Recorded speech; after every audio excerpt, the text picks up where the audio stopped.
Hey ladies, I'm Jen with My Sister and Me Ministries, welcoming you to this week's Face-to-Face Friday. Mary Ann and I continue our writing series on Let There Be Light, talking about the light of Christ, the light of God, and how we can use that light and how God uses that light within us to empower us, to brighten us, and to allow us to show His love and mercy to those around us. This week, we are talking about hiding. Where is your hiding place? Where do you go for comfort? Where do you go to get away from all of the demands that are coming at you day in and day out? Where do you go when you feel tired, exhausted, depleted? Where do you go for refreshment? How do you gain your strength back to fight that next battle? You know, battles come in all shapes and sizes, right? All strengths, all intensity. They hit us out of nowhere, and sometimes we see them coming. They say to choose your battles wisely, but we don't always have a choice, do we? And these things, even in this world that the enemy throws at us, can be so overwhelming, can be so powerful that it can leave us feeling helpless and somewhat defeated. Well, I want to talk to you about that. I want to talk to you about a place that you can go for safety, for your refuge, for shelter. And I want to follow King David's example.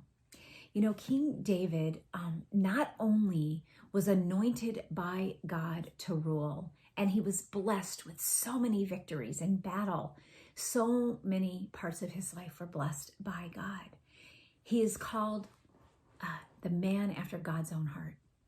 So David knew the Lord, and he knew that the Lord was responsible for all of the victories in his life. But there are so many times throughout the Psalms, and today we're going to sit in Psalm 18 for a few minutes, but there are so many places that we won't be able to touch on today that David felt all of those things, felt them very real like we do. The defeat, the worried, the anxious thoughts, the desperate cry for help that he puts on God. But God lights his way.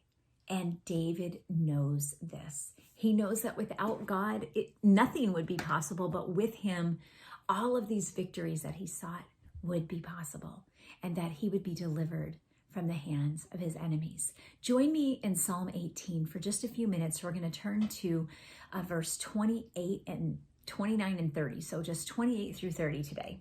Let me read. David says, "For it is you who light my lamp. The Lord my God enlightens my darkness. For by you I can run against a troop, and by my God I can leap over a wall. This God, his way is perfect. The word of the Lord proves true. He is a shield for all those who take refuge in him."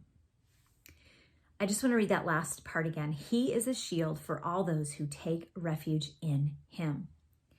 So how do we do that? And are you doing that? Are you taking refuge in him, sisters, or are you seeking your own solutions? Sometimes it feels good to just stay in bed or stay in your house and just kind of let the day melt away when we're having a really hard day or a really bad day. But David's saying, hey, I've got a better idea for you. Why don't you soak in the promises of God? Why don't you soak in what God has for you? Trust him with all your heart. Do not lean on what you know, but only what God knows and who God is. Let God lead your way, and he will light your lamp. You know, I think of that as God lighting, igniting my soul for him, igniting a light within me that is all him and none of me, that can radiate and shine out to other people.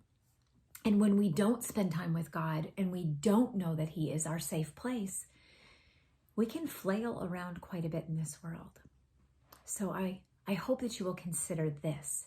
Soak in his presence. Seek his word and seek him, because he's the answer to pretty much everything.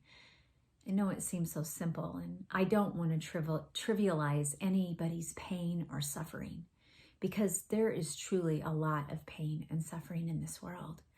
There are injustices and hurts and trials that some of us may see or some of us may never see. They shouldn't be discounted, but we need to know where to go for refreshment, for safety, for help.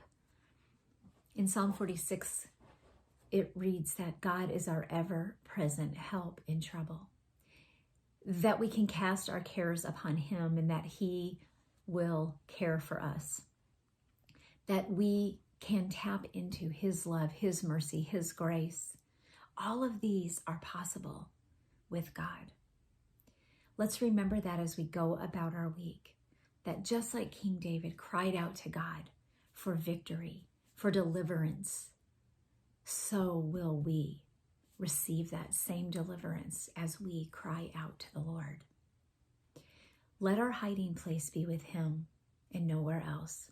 Seek your refuge in the one who created you, the one who loves you beyond all measure, that he loves you in the valleys and he loves you on the mountaintops, that you are worthy to him and chosen by him for beautiful things. And we know that when we do this, that he will use his light to work all around us and through us and in us. Ladies, as Mary Ann and I continue this series, we are going to be praying that you receive all that God has for you, all that light and love and joy and laughter that he can bestow upon you, and that you would absolutely know that he is your resting place. He is your place of refuge. Have a blessed week and hold fast to hope.